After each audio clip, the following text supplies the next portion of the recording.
Assalamualaikum warahmatullahi wabarakatuh. Selamat datang kembali di Ngobrol Psikologi pertemuan yang keempat. Perkenalkan kembali, nama saya Muhammad Faisal Pratama, mahasiswa UINHAS Jember semester 7. Pada segmen kali ini kita akan membahas, karena sebelumnya kita sudah membahas tentang apa itu psikologi abnormal, kemudian beberapa gangguan juga kita sudah bahas di pertemuan sebelumnya, maka di pertemuan kali ini kita akan membahas tentang disosiasi, gangguan mood, atau bisa dikatakan nanti ada juga simptom ya, kita akan membahas juga. Dan yang pasti kita tetap menggunakan referensi DSM 5 TR ya, yang sudah direvisi. Oke, biar tidak berlama-lama kita langsung saja menuju ke slide selanjutnya. Oke, seperti biasa saya akan menjelaskan terlebih dahulu tujuan pembelajaran dari kita mempelajari atau sebagai seorang akademisi atau mahasiswa yang bergelut di bidang psikologi. Kita memiliki tujuan pembelajaran yang pertama, yakni adalah mengidentifikasi dan menjelaskan karakteristik utama gangguan disosiatif, gangguan simptom somatis ya, dan faktor psikologis yang mempengaruhi kondisi medis lainnya. Kemudian yang kedua juga memahami etiologi, manifestasi klinis, dan kriteria diagnosis berdasarkan DSM 5 TR 2022. Kemudian yang ketiga menganalisis faktor resiko dan tanda-tanda peringatan terkait perilaku bunuh diri. Dan yang keempat mengeksplorasi berbagai perspektif teoritis ya, mulai dari psikodinamik, behavioristik, kognitif, biologis, humanistik, dan lain-lain. Kemudian yang kelima kita mengidentifikasi beragam pendekatan pendekatan penanganan ya, mulai dari intervensi klinis, farmakologis, dan segala macamnya. Kemudian yang terakhir yakni mengembangkan pemikiran kritis mengenai pentingnya pendekatan holistik dan memahami dan menangani gangguan psikis pada seorang individu. Oke, kita langsung saja menuju pada ya, outline presentasinya seperti ini ya. Ada sekitar 7 pembahasan yang akan kita bahas. Ada beberapa bagian-bagian ya. Ada 5 bagian di sini yang akan kita bahas. Oke, langsung saja kita pada ke bagian yang pertama. Oke, untuk ini saya rasa kita tidak perlu menjelaskan ulang, karena saya rasa di pertemuan sebelumnya kita sudah menjelaskan tentang apa itu abnormalitas ya. Apa itu psikologi abnormal, kita sudah membahas dan menguliknya di pertemuan sebelumnya di Ngobrol Psikologi ketiga. Oke.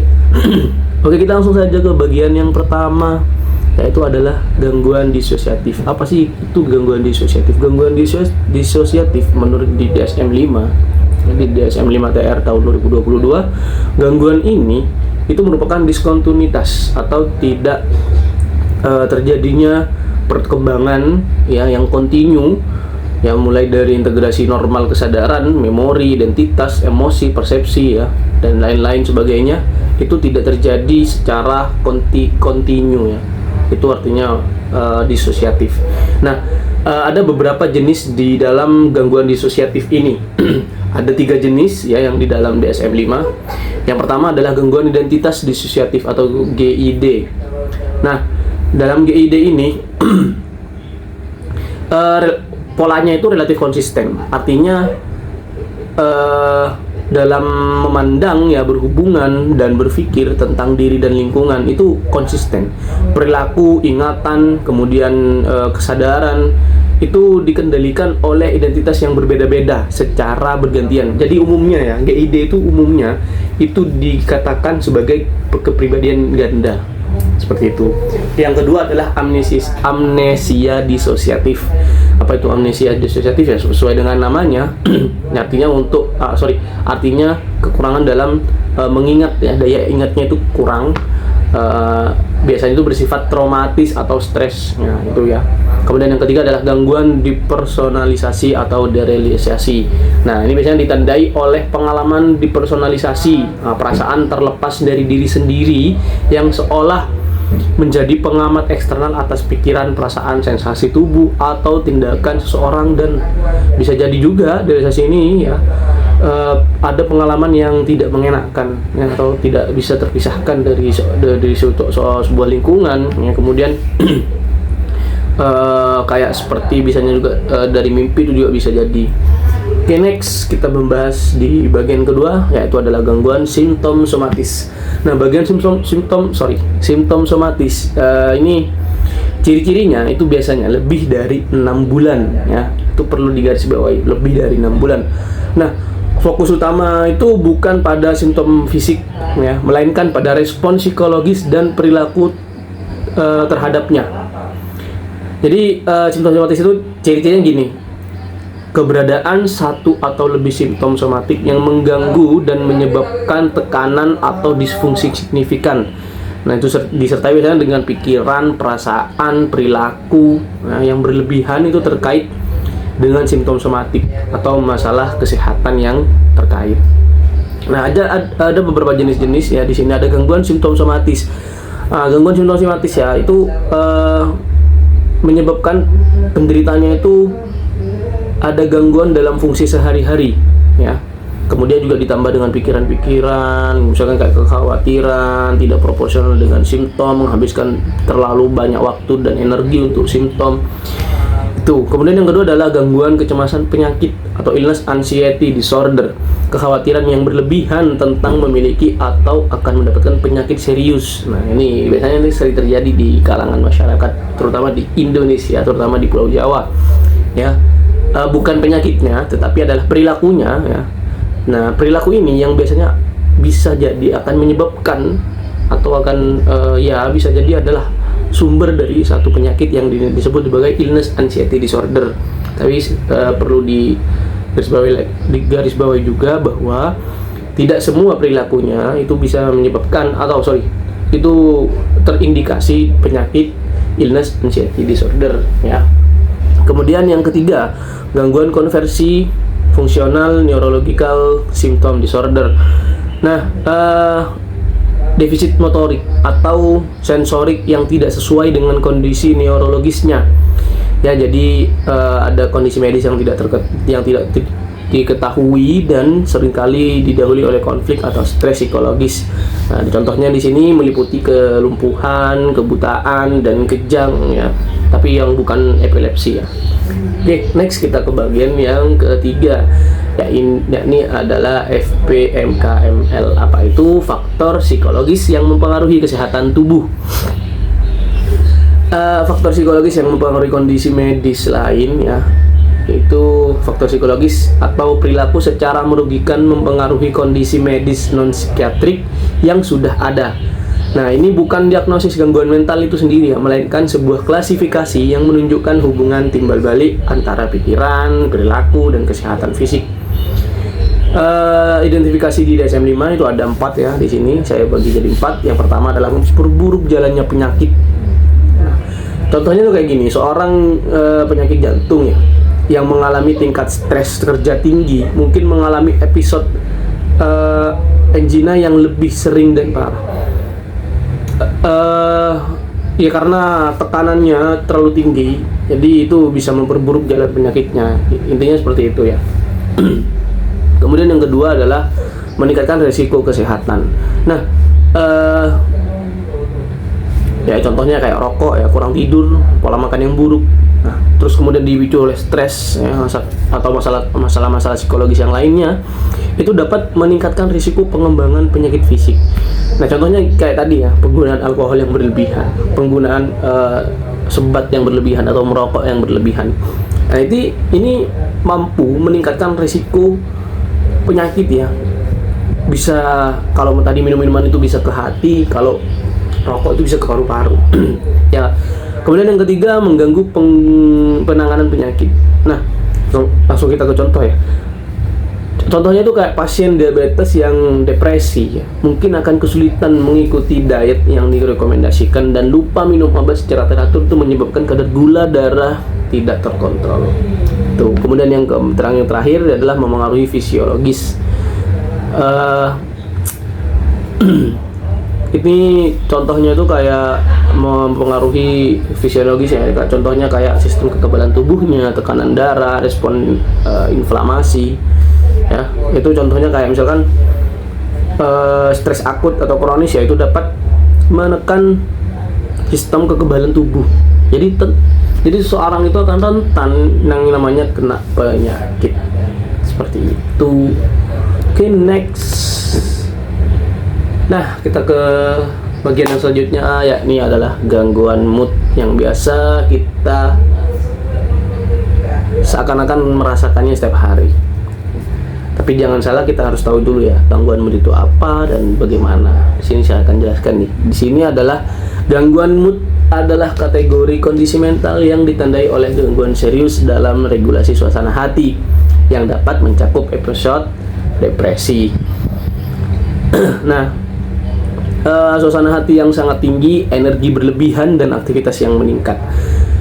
Identifikasinya ada dua. Di sini ada gangguan depresi major, ya, atau major depressive disorder, atau juga, dan yang kedua ada gangguan bipolar atau bipolar disorder. Nah, yang pertama saya akan bahas dulu, ya, ini ditandai dengan setidaknya satu episode depresif mayor, itu 2 minggu atau lebih. Suasana hati yang tertekan atau kehilangan minat atau kesenangan hampir sepanjang hari setiap hari, disertai dengan setidaknya 4 dari simptom berikut. Nah, yang pertama ada perubahan nafsu makan, kemudian ada insomnia, kemudian ada kelelahan, ya, perasaan tidak berharga, dan lain-lain. Kemudian yang kedua adalah gangguan bipolar. Nah, gangguan bipolar atau bipolar disorder itu ditandai dengan oleh fluktuasi, artinya berkembang ya suasana hati yang ekstrim dari episode manik atau hipomanik hingga episode depresif. Ada 2 jenis utama ya, ada bipolar 1 dan bipolar 2. Bipolar 1 itu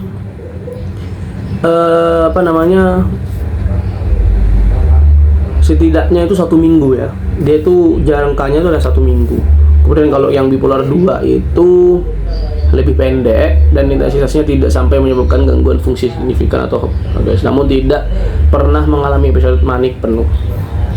Ya, jadi tidak, maksud saya, jadi yang 2 itu setidaknya 1 episode depresif mayor dan setidaknya 1 episode hipomanik mirip dengan manik, tetapi durasi lebih pendek dan intensitasnya tidak sampai menyebabkan gangguan fungsi signifikan atau hospitalisasi. Oke, next kita ke bagian yang terakhir, yakni adalah bagian bunuh diri, bagian kelima. Nah, bunuh diri ini adalah tindakan yang mengakhiri hidup dengan sengaja. Nah, ini adalah masalah kesehatan masyarakat yang serius dan seringkali merupakan hasil dari interaksi kompleks antara faktor biologi, psikologi, sosial, dan lain-lain. Ya, ada faktor utama ya di sini. Yang pertama ada riwayat gangguan mental, ya, bisa dari depresi, riwayat upaya bunuh diri sebelumnya juga ada, kemudian riwayat keluarga bunuh diri juga bisa jadi, dan lain-lain ya. Di sini sudah tertera lengkap, maksud saya, maaf. Kemudian ada tanda peringatan ya. Nah, berbicara tentang ingin mati atau tidak ada lagi. Ini tanda-tanda peringatan seseorang atau individu akan mengakhiri hidupnya ya. Kemudian yang kedua ada mencari cara untuk mengakhiri hidup, misalnya mencari informasi tentang metode bunuh diri, ya, itu perlu diwaspadai. Kemudian merasa tidak ada harapan atau terjebak dan lain-lain ya, bisa teman-teman baca semuanya. Nah, teman-teman perlu disclaimer dulu bahwa perlu kita menjadikan attention bahwa bunuh diri itu merupakan kasus yang sangat marak terjadi ya, di terutama kalangan mahasiswa. Sorry to say, saya bilang terutama kalangan mahasiswa karena memang di akhir-akhir ini sudah banyak terjadi kasus mahasiswa yang bunuh diri. Nah, jika ada teman-teman nih yang menemukan atau ada seseorang yang terdekat ataupun teman-teman melihat yang menunjukkan tanda-tanda peringatan-peringatan yang ada di sini, atau mungkin ada peringatan yang lain, tanda-tanda peringatan yang lain yang teman-teman peka terhadapnya, teman-teman bisa meluangkan sedikit waktu teman-teman untuk menerima mereka, menemani mereka, mengajak mereka berinteraksi, berdialog dengan mereka untuk menghindari yang namanya ancaman bunuh diri terhadap individu tersebut. Jadi itu teman-teman. Dan sekarang kita lanjut kepada perspektif psikologi dan penanganan. Nah, untuk psikodinamik ya, bunuh diri itu sebagai depresi yang dibalikkan ke dirinya sendiri. Jadi konflik ego, super ego yang tidak terselesaikan. Kemudian yang kognitif triad ya, pandangan negatif tentang diri, masa depan atau dunia. Kemudian biologis itu ketidakseimbangan serotonin dan norepinefrin. Kemudian yang terakhir adalah humanistik eksistensialis. Ya, ini kehilangan makna hidup, keterputusasaan dan relasi otentik. Nah, penanganannya gangguan mood ya tadi, dan juga pencegahan bunuh diri ya dapat melalui berbagai cara. Kalau yang melibatkan tentang perilakunya yang sudah masuk perilaku tersebut, itu bisa menggunakan CBT. Kemudian yang lain-lain ya. Kemudian pencegahan bunuh diri itu menurut langkah penting meliputi penyediaan hotline krisis, deteksi diri, serta dukungan sosial dan keluarga, itu penting juga. Oke teman-teman, next. Oke, terima kasih teman-teman. Cukup sekian, mungkin cukup materi yang ngobrol psikologi yang keempat ini. Kurang lebihnya mohon maaf. Wassalamualaikum warahmatullahi wabarakatuh.